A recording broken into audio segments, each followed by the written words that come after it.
All right, well, welcome to this iteration of our town hall as we work through our civilian manning and restructuring. And so I'm going to turn the floor over to the Commanding General, Major General Miller, for opening comments, and then I'll walk you through some slides, and then we'll take questions at the end. Sir? Yeah. Hey, how do you guys hear me okay in the back? I got good mic? Okay, good. Hey, first of all, I asked the chief, I said, obviously a lot less people here than the last time we did this.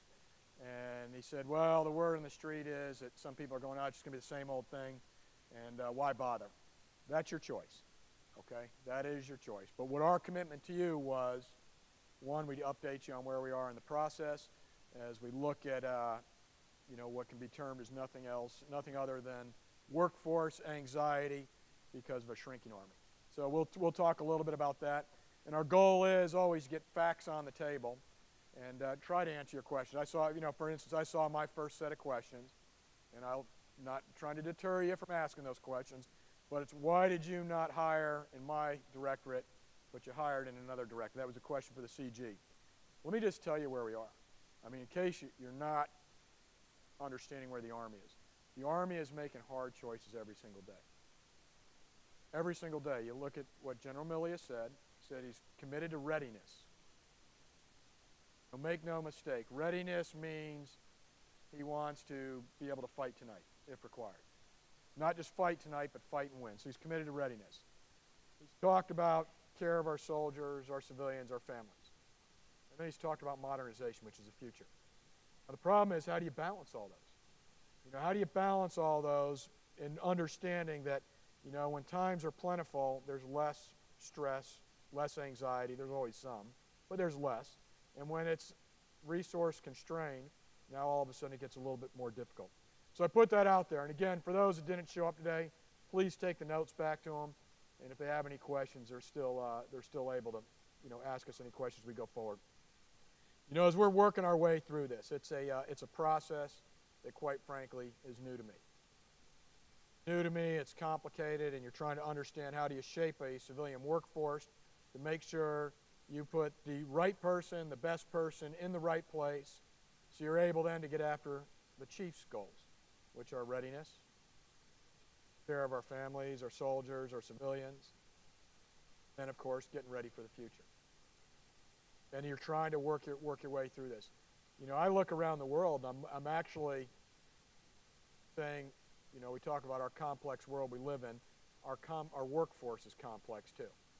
And it's complex because there's rules, there's regulations, and there's also, again, a human being at the end of all of these. What I would ask today, and you're going to get a set of facts, if you want to just grab the mic and rail against the system, I'll let you go for a little while. But not for very long. Because what I do actually demand is the same thing you'd expect from me, is a little bit of respect, consideration for you as a person. And I'm not worried about me. I mean, I can take the hits. But I really don't enjoy, I won't tolerate any of my employees getting kind of a public beatdown, because it's not a political rally. We are United States Army. We are in the employ of the United States government. And that's where we'll go forward with it. So that's the only ground rule I'd put out there, is ask your questions. But if you expect to be respected and consideration and have your dignity always covered down on, then let's do the same as we try to work our way through the different question and answers here, okay? To all of you, thank you. I'll close remarks here. Tim Mathaney's not here today, and he's at a mandatory course. And we talked about, well, I bring another, to have one of the other command sergeants major step up. He said, no. He said, it's me, because I'm the guy. But he sends his regrets. And what I told the group is I'd actually like to do this with my right-hand man here, because he understands some of the other pieces and parts that I may not. So to all of you, thank you for what you're doing. Let's listen to the facts that are put out here. And whatever you interpret I just said, I was not constraining you on asking a question. Not constraining you. So if you have a question, please come forward and ask. But again, ask it with the respect and consideration that you'd expect for yourself. With that, over to you, Pat. Okay, so those opening comments, the rules of engagement are, this is the standard slide. So after we work through some slides, we'll open up the mics, ask you to come forward, lay out your question. Questions end with a question mark, not a period. Ask you to keep it brief. So if you have a long statement you want to make, this really isn't the forum for that. This is really for the interaction with our panel. Right? And on the panel, we've got Mr. Sando, our senior civilian, Lieutenant Colonel Milliken, our G1. We have Ms. Blanche Robinson, the director of CPAC, and Ms. Janice Johnson, the G8. And so I think we've got the right folks in the room, and then we've got our equal opportunity, Ms. Elva Shoemaker, and we have representatives from the JAG with Ann Norfolk, as well as other folks from the G1 and legal in the front row to answer any questions as we get through this process. So let me kind of walk through where we've been. And to be honest with you, this is actually a good news story. And so when you look at all of the effort that has gone in to reducing the population of overhires, we go back and forth between a term of surplus employee or overhire employee. Okay, but our overhires, 2 years ago we were at over 190. And with this latest round of Vera VSIP that we've just completed, we're under 50. And that number is going to continue to go down. And the CPAC continues to work through our priority placements. I mean, you look at that, we've already had 40, a little bit more than 40 priority placements done. A lot of them over into the hospital. But that we've sent folks into jobs actually off the installation as well as we work through that process. But that's a significant effort. Right? Out of the Vera VSIP, over the rounds of Vera VSIP we've done over the last 2 years, we've gone about 60 employees through Vera VSIP. Now, not all of those were surplus, but a good number were.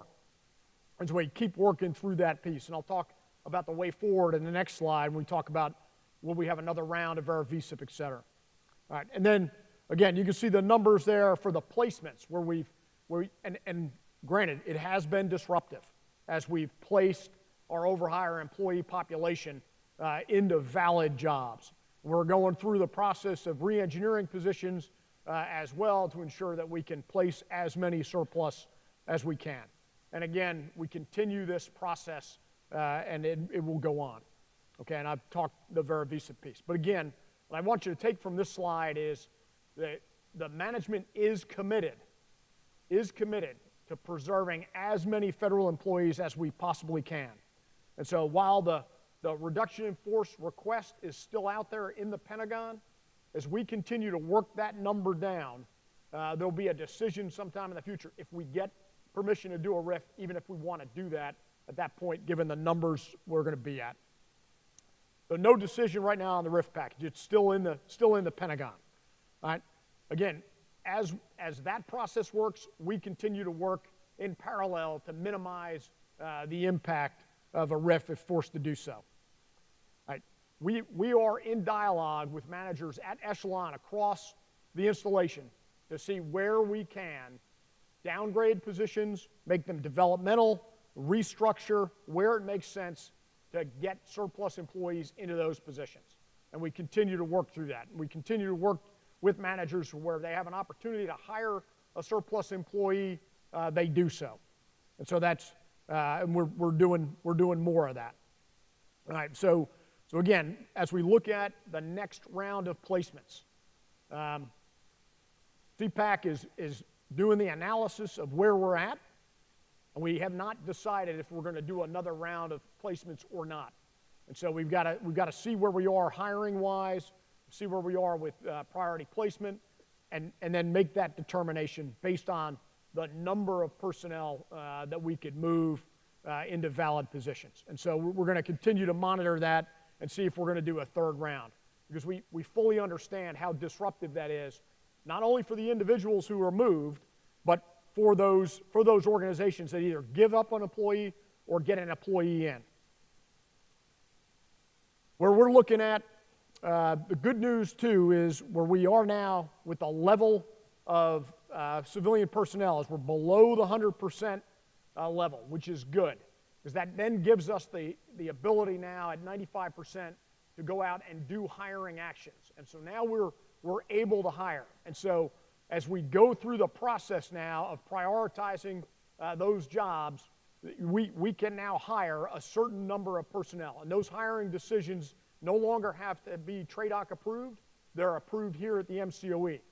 But again, we've got to manage that very, very closely. And this is what the G8 manpower folks are doing on a daily basis, is to ensure that as natural attrition occurs, as priority placement occurs, and hiring occurs, that we retain the flexibility so that we don't get back to a point where we're over the civilian personnel numbers or over the budget numbers, and then we'll lose that flexibility, and TRADOC will put us into a hiring control again. And we're managing that very closely to ensure that we maintain that flexibility.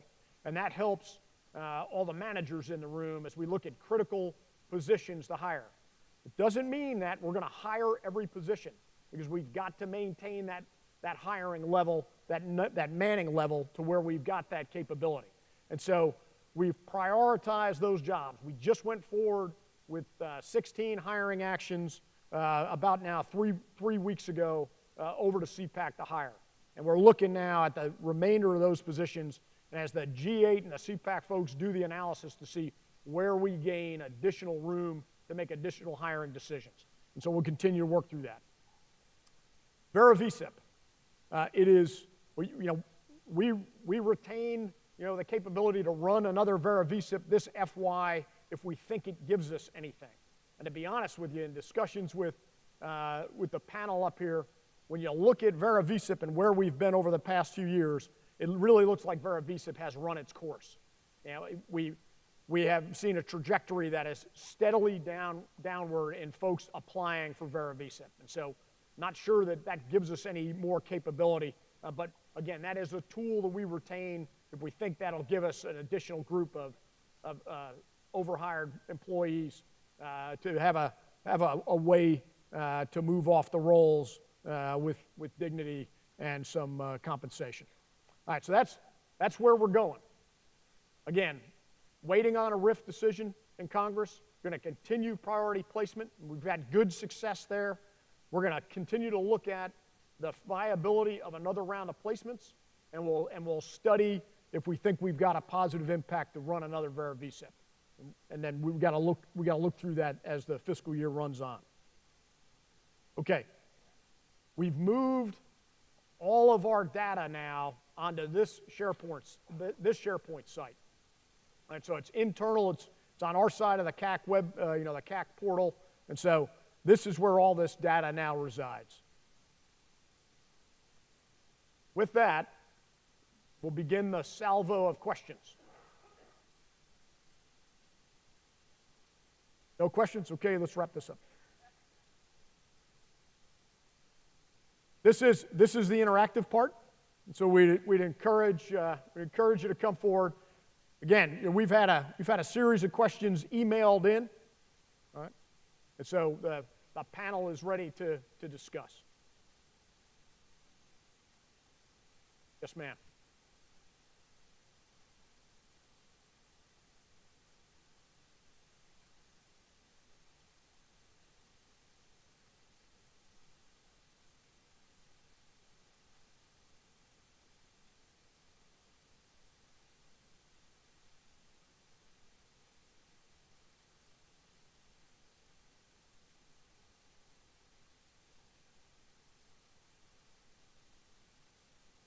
Yeah, so the question was, I discussed the fact that we're studying the possibility of doing a third round of placement, right, which is different than priority placement, right? Priority placement is a hiring action thing.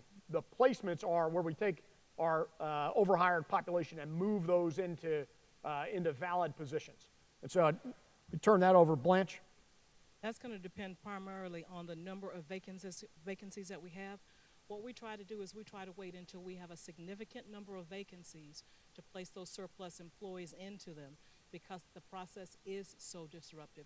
So as we become aware of the vacancies as they happen, when we get to where we got 10 or 15 like that, then we'll start considering perhaps it's time to do another round of placements. Okay, so your magic number is when you have 10. Necessarily. It could be as few as 10, more than that. Just depends on how frequently those vacancies come in. is because I'm a surplus employee, one of the last 197th Infantry Brigade.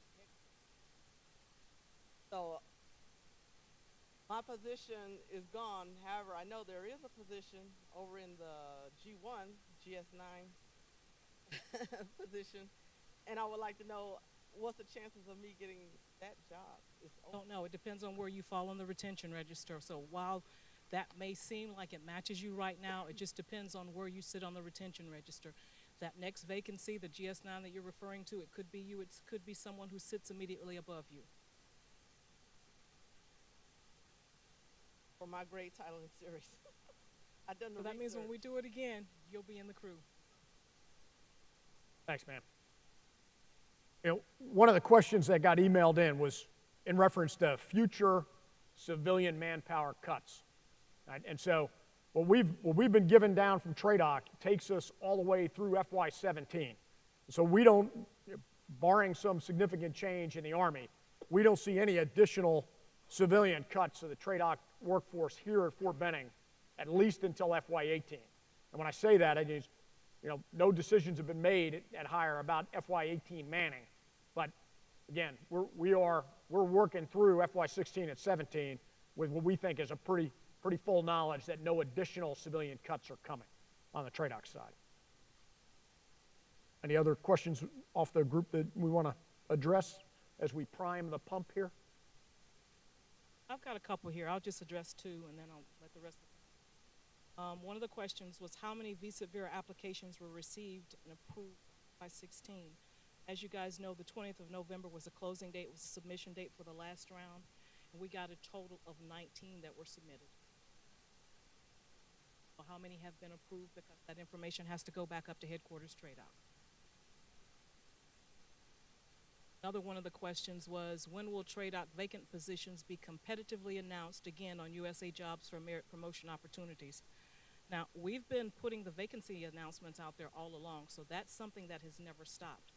When we've determined that some of the vacancies would be appropriate for re-engineering, i.e. it's an 11 right now, and we see that perhaps we have a surplus employee that's a 7 or a 6, we have made recommendations through the SMRB that perhaps this is a good position for us to re-engineer, and that has been occurring all along the way. So that's never stopped. Yes, sir. Barry, can you move to the mic so everybody can hear you? Again, we're VTCing this out to the ARTB battalions at Eglin and up in Dahlonega, and so the mic allows them to hear the questions. Okay, sir. Terry Stringfellow from the protocol office. In regards to that, ma'am, is the merit promotion kind of hurting us? With that being said, if there's a position within an office and you put it out for merit promotion, a PPP could get that. If we hire it internally, then the position can be refilled by a displaced employee. That is true. However, the PPPO is a DOD program, and that is mandatory. So regardless of whether an installation is going through a RIF or whatever, and there's a vacancy that's available, I have to run PPP. Yes, ma'am. Is merit promotion the only way to run them? Is merit promotion the only way to advertise them on USA Jobs? There are not other programs? Through merit promotion, and in some instances, depending on how difficult the position is to fill, we do it through delegated examining, but that too is also available through USA Jobs. Okay, thank you.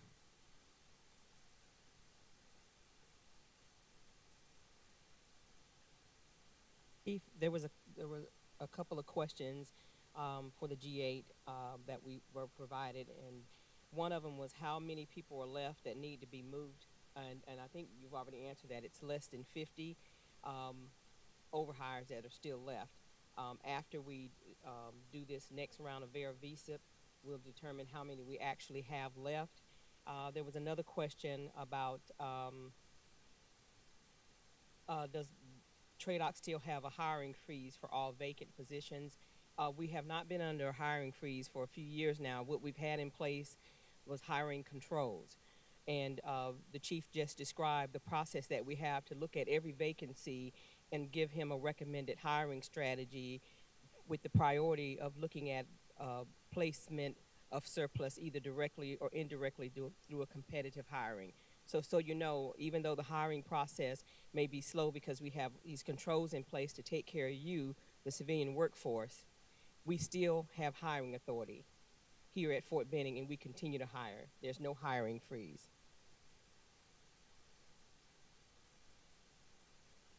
Any other questions? Mr. Mott. Sir, just two things. Again, I just had two positions announced, and appreciate for CPAC and GA getting that done for me. The question I got, though, sir, is the ones that are the positions that we currently have that may still be vacant after the hiring process, and we're talking about the surplus employees possibly doing another one of those. When will we know if that position, we can announce that position, or if that positions are going to be filled by a surplus?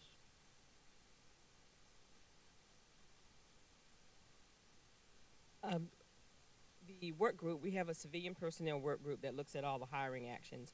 And I do believe we have another meeting this week, and we're going to go through the remaining vacancies. And at that time, we'll provide the recommendation to the chief, to Mr. Sando, of those that could be hired or could be used for placement or hired to give a surplus or overhire an opportunity to apply for them. It is after that that we will come back and advise the hiring official. So I would guess maybe within the next 2 weeks, maybe. I can't guarantee a date, but we are meeting this week.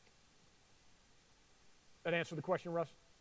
Okay, so again, I mean, when you think through this thing, this is the prioritization that's occurring, right? So the G8 is going to come back and say, hey, given the funding level we've got and the manning level we've got, we think, and what they'll tell you, and they're absolutely right, is the personnel situation changes every day, right? You know, we just had another position this morning open up because that employee was just hired on at another location, and they're taking that job and moving out. So that changes that calculus and that trajectory, right?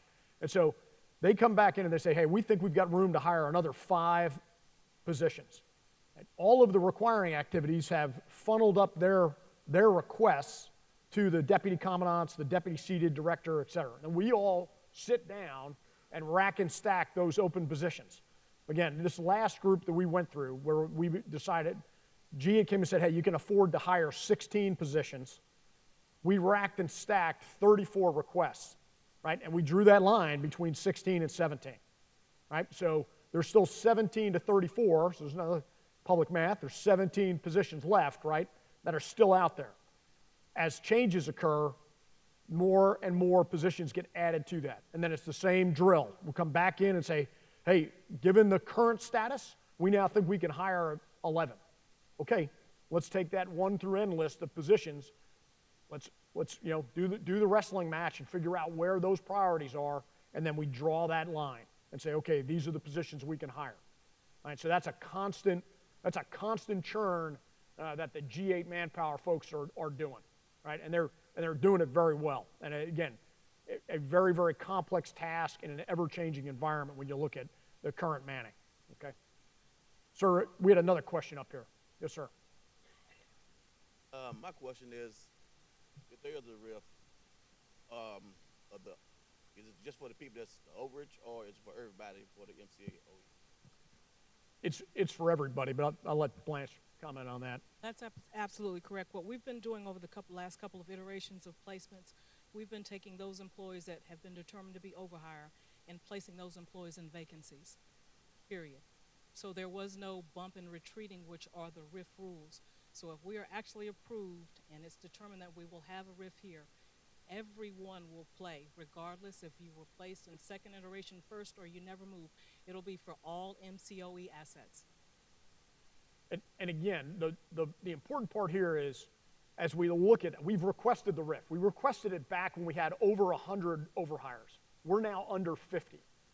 All of this work that has been being done through priority placement, et cetera, continues to bring that number down.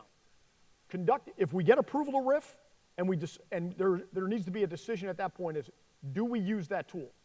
So even though we get approval from Congress to RIF, we may or may not use that tool, but that's where the decision's got to be because, hey, how many overhires can we tolerate as we continue to move through that process to allow us to continue to hire those key vacancies we have, given the understanding that if we choose to do a RIF, choosing to do the RIF is also very disruptive, right? So we'll have to stop hiring if we choose to do the RIF for a period of time. So we'll lose about a quarter to maybe even 2/4 of hiring actions as we go through the RIF process. So there's a downside to the RIF. It's not just, hey, you get approval of RIF. It's not a knee-jerk reaction that we would do that, especially given the success we've had over the past 2 years of bringing the overhire number down. And as personnel out there that are in those positions, as we continue to work through those decisions to either accept priority placement, all of that helps. And so as we continue to work through this, that'll be a decision that'll have to be made in the future. And so we had our first meeting with the commanding general yesterday to lay out kind of the criteria for that decision if we have to make it. And so again, but it is not a knee-jerk reaction that we would throw that switch just because Congress says we can. We've got to look at where we stand and the numbers of personnel we have that are still on an overhire status. Does that make sense? Sir. Norman Mitchell, 194th. Right here, sir. Yes, sir. Ma'am, correct me if I'm wrong. I always thought the magic number for a RIF was 50. And if we met 50 or less, a RIF does not have to be run, or it doesn't have to be approved at DA level or Congress. And I believe if we're to look below 50, why are we even still talking about a RIF? I mean, what is the purpose? Sir, I don't know if you knew that or not, but I believe that's the rules of a RIF. If you go below 50, you don't have to run one. You just got to find someplace to put people. Is that correct or not correct? So it's partially correct. Let me answer and then I'll kick it back to you. So you're absolutely right. At 50, it doesn't require congressional approval, it requires congressional notification. The problem is the RIF request went in about a year ago when we were over 100. If we pull it back now, we have to start the entire process over again. And so that's where we kind of stand on that. So the recommendation from TRADOC has been to continue our RIF request the way it stands. Right now, that is waiting approval at DOD to be notified to Congress. Sir, you want to add anything?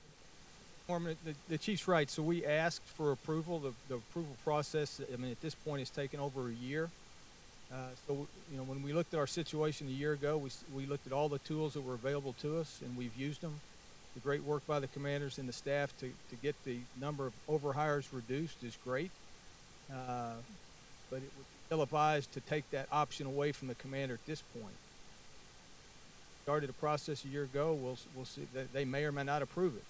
If they do approve it, then we come to another decision point. But it would be immature to take that decision away from us as leaders at this point.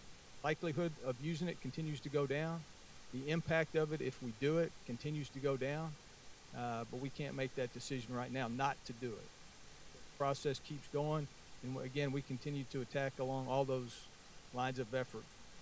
Priority placement, reassignments, we're doing that last round of Vera VSIP, et cetera, all to get the numbers down that are manageable. I would just tell you this, right? So looking at it from a resource perspective, it's what workforce can we afford to have?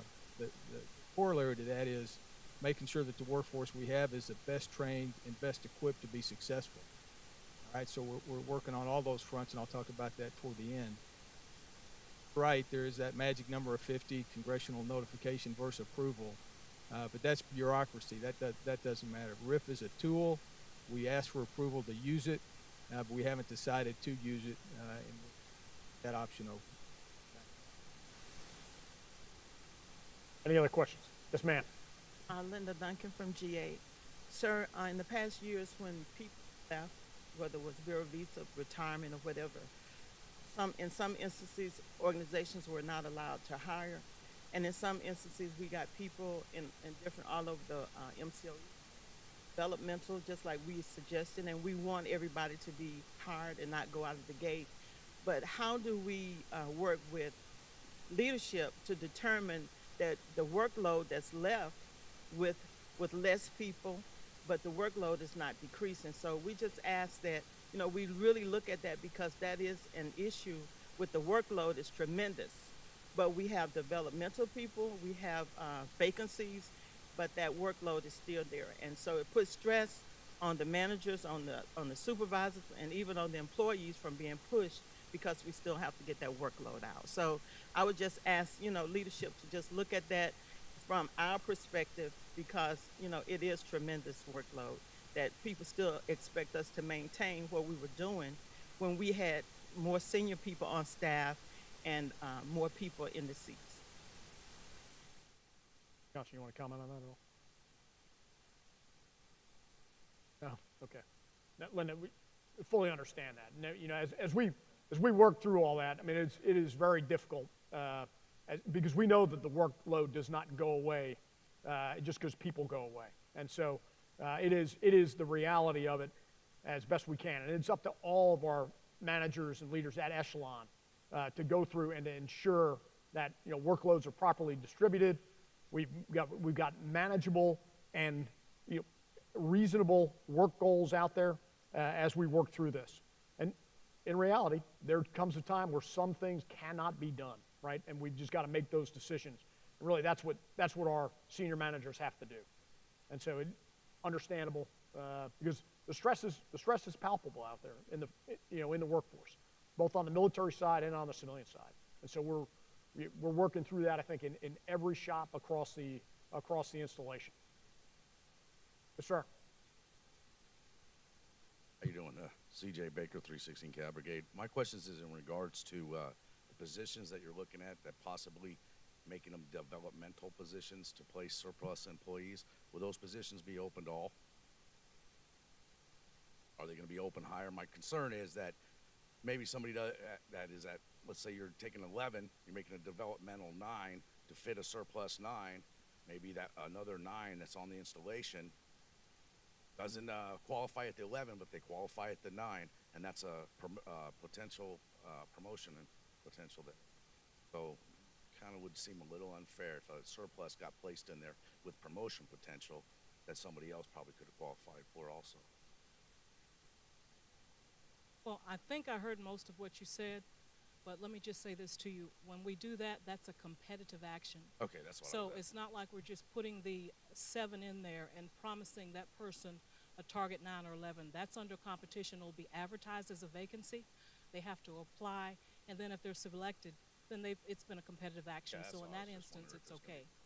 But through the placement process, no one's been garnering a promotion at all. They've either been reassignments or changes to lower grade through the placement process. Yes, sir.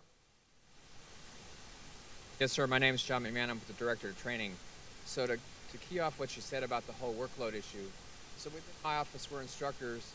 We understand that there's a manpower issue. It's going to be a while before we get to hire our true replacements. However, workload-wise, we work 50 to 60 hours, sometimes at home, for our 40 hours. Our directorate approached G8, we were told,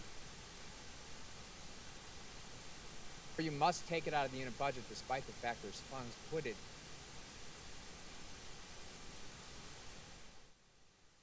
First of all, the G8, we don't approve or disapprove overtime. However, when we get our budgets from TRADOC, we don't get budgeted for overtime dollars.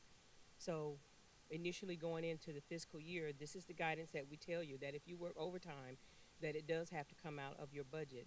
We reassess the budget all year long, and that's also put in place as a control to make sure, just like the approval authority, which for the staff, it is the chief of staff, I believe, that you approve their overtime or disapprove their overtime. It's not the G8. But for the budget numbers, we have a civilian pay budget, and it sits in an account of its own. We cannot go over that amount, and we cannot request additional funding from TRADOC to put in there. So that is why we tell you that you have to take it out of your operational dollars. However, if the workload is required and you don't have the operational funding, we do address those funding issues back through the chief of staff and the funding board for decisions. So we could do that too. You can work with our budget officer, Wanda Kendall. However, we do have limited civilian pay dollars. We have an unfilled position because she left unexpectedly. Is it not possible to take the money from that third position to pay the 2 employees that are essentially doing her work in our overtime hours because we have to get the job done? There's a possibility, but I would actually have to look at that, or the budget officer have to look at that. And if you have a vacancy, I would think that there's a request that we should be looking at this week to hire that position as well. So Barbara Powell, raise your hand, wherever you are. Barbara, I would recommend that after this meeting that you get with Barbara Powell and Wanda Kendall, the budget officer, raise your hand. These 2 ladies, they run the budget and the manpower shop for the G8. I would recommend that you please get with them directly following this meeting. And the other thing I'd tell you is ensure, you said director of training, right? Yes, sir. All right, so there's there's a guy up there, Colonel Tim Davis, right? And so he's going to come up and he's going to fight for the priority of those jobs that he's got. And so that's part of this give and take that occurs. And so he's got to come in and ensure that the committee understands the priority of those vacancies to get them where they need to be to get above the cut line when we get some more hiring ability, right? So that's part of this process. I believe that was done, but we fell below the cut. We have a position open since September. We now have 2 positions open. There's 2 of us doing the work of 4. Now I'm tracking. And you're not the only one in that boat. Yes, sir. Sir, Dan Duval from G3. Just a question for the gentleman. What, are you not putting the overtime on your time card? You're not allowed to. That's a systemic problem. It cannot be done that way. They have to annotate the time as overtime or comp time. Otherwise, the problem never gets elevated to your level, to the G8, and we have people doing work that should be being done by others. We never get to increase our manpower if we don't show that there's additional work being done. That's a great point. Good.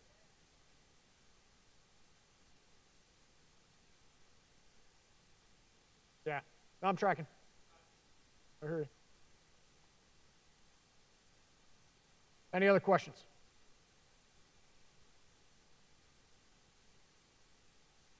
Yes, sir.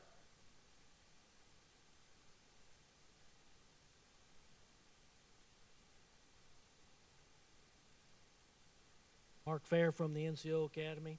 Question, talk about the 3rd round of placement. But is there a date on the wall on when the 3rd round placement is supposed to take effect so that people can plan and also relieve the anxiety?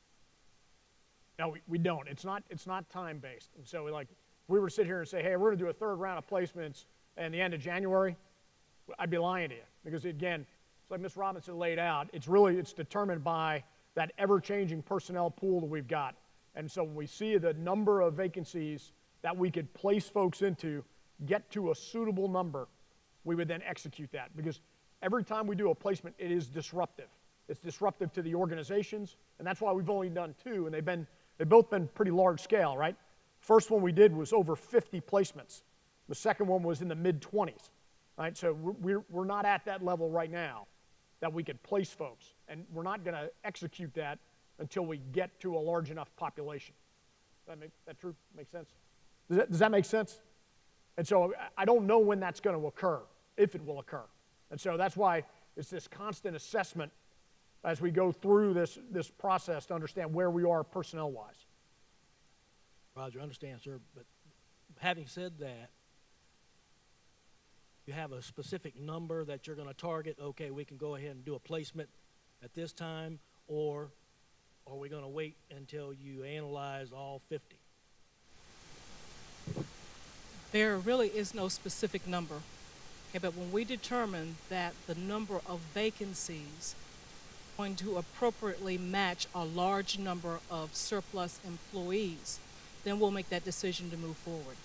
Because I could have 50 vacancies technically, and they may not be good matches for the surplus population. So it will have to be an assessment, and just a target on the wall, I would think we would want no less than 10 or 12. Because not only is it disruptive just because it's disruptive, but employees that were moved previously, we have to go back and look at those as well. For instance, if the person was 7, we placed them on a 6th position. A bunch of vacancies became available for us to make placements again. Well, those people that were downgraded the last time have to be reviewed in the instance that maybe they can get their grade back. So it is very, very disruptive. And so I would think vacancies, while they're out there, they're not necessarily matching that population. It'll probably be at least as long as it was before. If that matches the last part of July, the effective date was the 26th of July. And then we just did one with the effective date the 29th of November. So I would think it would be at least that long. Okay, I understand. That goes back to my original question. You should have an idea already of the potential vacancies that are going to come up within this fiscal year. And having said that, there should be a way of saying this is the date that we should have 3rd round placement completed if we're going to do it within this window. In other words, popcorning things around has the anxiety of the employees wondering, okay, am I going to get the notification today, next week, whatever the case may be. And so for their sake of being able to plan, for the manager's sake of being able to plan, to move the accretion of duties, which is the more work that's called accretion of duties, to personnel, that's what I'm trying to establish. This should be able to be done at the command level. You should be able to have a date on the wall on when we're going to do a 3rd round placement, if that is going to take place. Here's what we're faced with. We're doing direct placements, meaning we're looking at positions, and the CPAC is recommending that we can take an employee and place them in this job. That's a non-competitive action. But we're doing what we call indirect placements, which is a competitive hiring action. Right now, we have several of those that are in the hiring process, and we don't know the results of that hiring just yet. So we don't know how many of those overhires could be directly through a competitive action put in those positions. So we don't know the number. We do have a list of vacancies right now, and we're going to look at those. By the time we get to the end of the hiring process, the dynamics of the overhire has changed. So this is something that the work group looks at on a weekly basis. Not only are we looking at the vacancies to figure out placement opportunities, we're also looking at the hiring actions to figure out to see how successful we have been in through a competitive action with resolving some of the overhire situation. So I know it doesn't seem like it's moving as quickly as possible or it is as efficient as possible, but there's a lot of dynamics to the process, and we have to make sure we cross every I and dot every T. Understand, I'm not in a hurry. I want it to last a long time. Okay. I don't want my people to leave. That's what I'm trying to say. I hear you. All right, any other questions? Chief, if I could. Hey, while we wait on the next question, we don't have great visibility on when all of us are going to leave, all right? And that's one of the challenges. We know over time what natural attrition is to the workforce, but we don't know the name of that person, right? So anybody out there that wants to, make a contract that says they're going to leave on, 30 September 2017, then we'll take that into account. But unfortunately, that's not the way it is.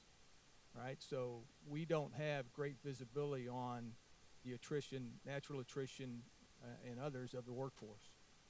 That's why it changes every day. Somebody can get a new job offer and go out to Colorado Springs tomorrow, right? And that changes things. But nobody's come up and said I'm retiring in 15 months and count me as a known vacancy. So it is a moving target.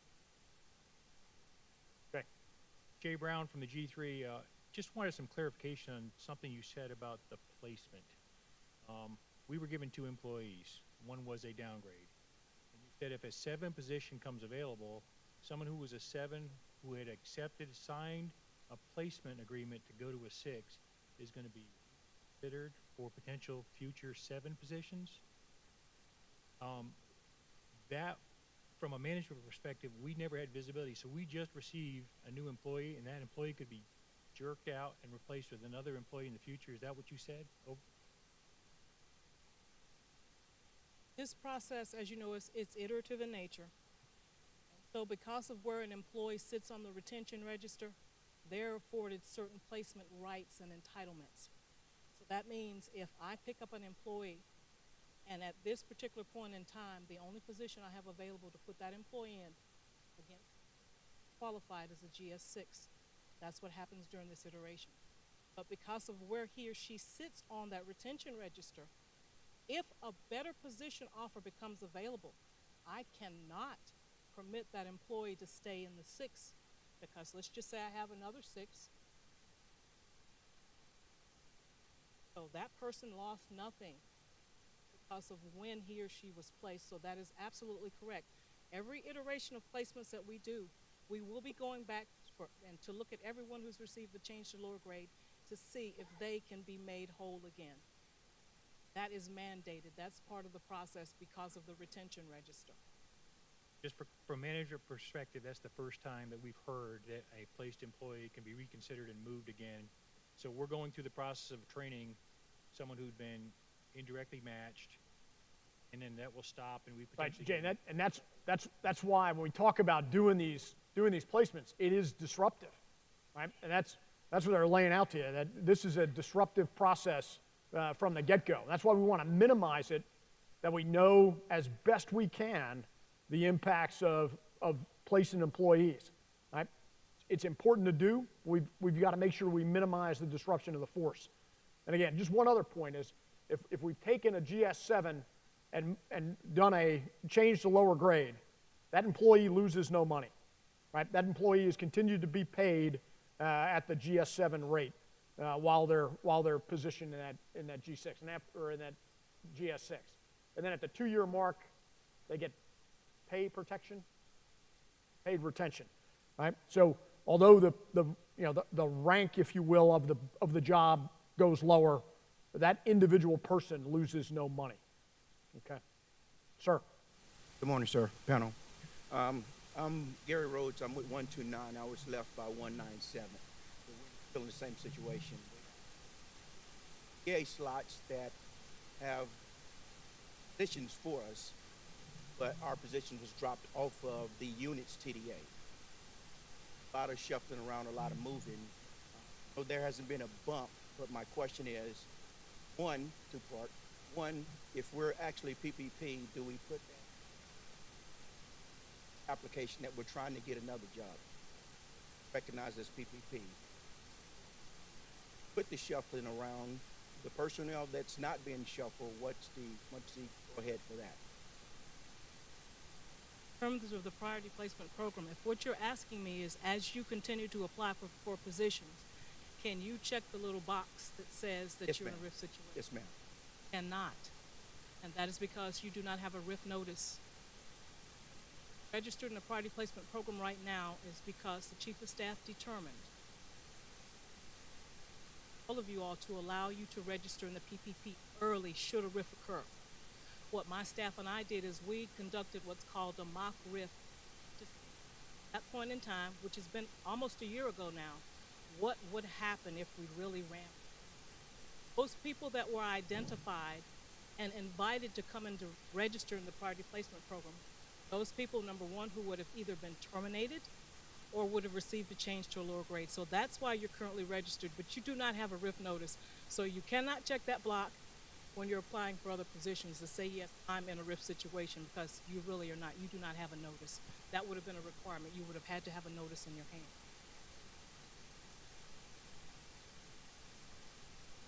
No. It's 3 slots available. Let's say in a brigade, there's 3 people that's doing the slots. However, one is 211 and one is a 9. So we have a vacancy in that position or at the brigade, but the current battalion fell off of the TDA. We have 3 people filling 3 jobs, but one is not authorized. How do we fix that, or are we going to? That's kind of what we're doing now. Everybody that's been identified as an overhire employee, and we previously used, all of those employees are extra people. So you're going to stay where you are until such time as you picked up by way of the priority placement program, or you are placed by way of one of these placement drills, or of your own accord you find your own position somewhere else. Unless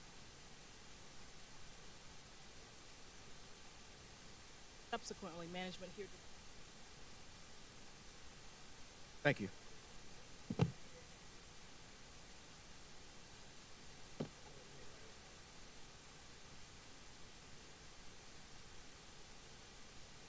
Bernie, you have a question? Yes, sir. Chris Skeezis, the 198th. My question is, of those of us that we know that our job is going away, and is the 50 people are in a certain tiers, how can we find out what part of that tier we are? Am I the 6th person that's going to, maybe be offered, or am I the last?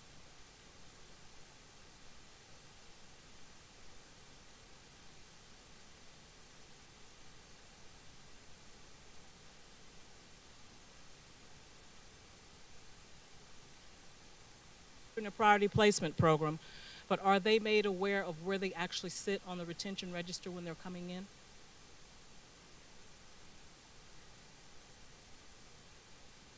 I don't know if you heard that, but, and this is my specialist, she's the one that's on the ground. She keeps me straight, that you cannot become privy. We can't hear you. You cannot become privy to the retention register unless we have actually been approved for a RIF. And management here subsequently determines that we will run a RIF. So once the RIF if it is approved, we'll have 60 days until the RIF is, we'll have a 60-day notice. And so we'll have 60 days to figure something out? Is that what we're... Yes, that is the minimum notice period of 60 days.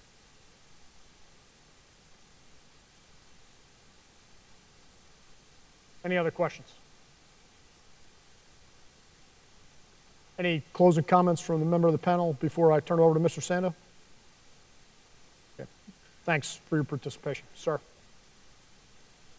Hey, thanks to each and every one of you for your service to our soldiers, to our Army, and to our nation.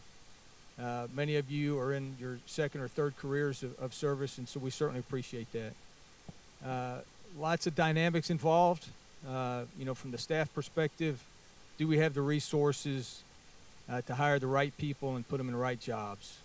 As things change, as the Maneuver Center adjusts our mission, as our training demands adjust to the problems of the world, we have to be able to adjust. And we appreciate the impact it has on all of you and all of our families, so we understand that. But let me just ask you this, right? So as individuals, we have a responsibility to be as good as we can in the jobs that we do. And as leaders of units, we have a responsibility to make sure that our soldiers and civilians are as best trained as they can be and best equipped to be as successful in those positions as we can. So I just ask you, we have responsibilities in both regards. So as individuals, I ask you, just ask yourself, are you taking advantage of opportunities? Are you doing things to make yourselves better as members of the team? This is a Maneuver Center of Excellence. It's not the Maneuver Center of average. Okay, so, I'm as subject to this as anybody.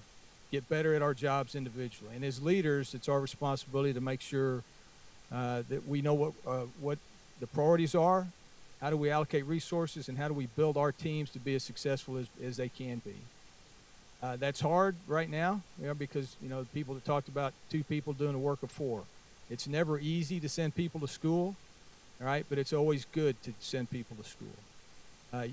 There's plenty of opportunities for training and development on post and off post with TDY to improve ourselves as individuals and as units. So I ask all our leaders to, it may be painful to send Mr. Smith to school for 2 weeks, but it's better for him and it's better for our Army in the long run. Again, it's never easy, but don't ever think that you can't afford to do that. I would offer that you can't afford not to do that. All right, so as individuals, just ask ourselves, are we doing everything we can to improve ourselves in the jobs that we have? And if we're looking for opportunities, are we positioning ourselves to be competitive for those promotion opportunities? And as leaders, make sure you're doing that for your team as well. That engagement, that participation, as General Miller said up front, hey, we appreciate y'all coming to these engagements. Some of us don't come. That's an individual choice. But your sense of ownership of this organization and our responsibility is greatly appreciated. But I just ask, you know, those individual responsibilities to improve ourselves and those leader responsibilities to improve our organizations to be successful. Thanks. Pat, you got any closing comments, or you going to give it to me now? Got anything to close? All right. Hey, where's Norman? All right. Let me tell you where I am. I do not want to conduct a RIF. Okay? But I can't tell you that we're not going to do a RIF. I don't like to do OSPs. I don't like to do QMP. I don't like to do bars of reenlistment when you have, unless it's warranted. We're reshaping. You know, if you think I'm omniscient and I know exactly what's going to happen and the panel's just holding out on you, let me give you a kind of an indicator. 3-3 virtually went away with the exception of a battalion-sized task force. When I found out 3-3 was going away, the exact same time you found out. All right, no one called me up and read me in early or anything else. Those are the hard decisions that are being made. I absolutely, and I've said it from the get-go, I absolutely recognize the anxiety in the workforce. I appreciate the extra work. You know, if we can't pay you, what I'll tell you is if you can't be paid for overtime, then you probably won't do it. You know, the military, the uniform guys, we'll just keep working them. That's kind of that's the bargain they signed up for, and most of you know it anyway because you're prior military as well. My goal is not to run a RIF. It's not coming in here saying, I want this RIF to take place, but what you have to do is you have to leave options out there to shape the force appropriately. I mean, I've got great captains. I'm looking at their paper, they're coming in and talking to me, and I know they are at risk to be separated. You know, some people get to leave the military or the civilian workforce on their own terms. Some don't. I focus more on those that don't because I think that's where the effort needs to be made. You know, when I talked about this up front, I said the one thing I can promise you is some compassion as we go through this process. That's where I focus. And that's where I try to get my leaders to focus too. You know, this isn't about, hey, you're not worthy, leave my army. This is about how do you, one, take care of somebody if they must leave our army. That's my promise to you. And then again, we don't have as big a crowd as before, but it is the 8th of December. You know, we got 17 more, I guess 16 more shopping days for all you that are out there on Amazon and the rest of it. But I do want to not get lost in there to make sure that, you know, whatever holiday you do celebrate coming up here, that you all have a great holiday season. Fort Benning will shut down and we'll go on our exodus and get pretty quiet here in a couple weeks. We go to half day and block leave. But as you go into the holiday season and get ready for the new year, I want to tell you thank you very much. I'll tell the panel thank you very much too. By the way, that's not fun sitting up there. If you think it's fun, we'll put you up there next time and let you answer questions, hard questions that come your way. But thanks to the leadership, the representation up there, as well as those we're in support here. You know the deal, though. If you have questions that weren't answered, you didn't want to ask one, send us a note. Don't know that you may like the answer, but we'll tell you that you'll get an answer, okay? So again, thank you, everybody, and enjoy the holiday season. I'll see you before we get out of here, okay?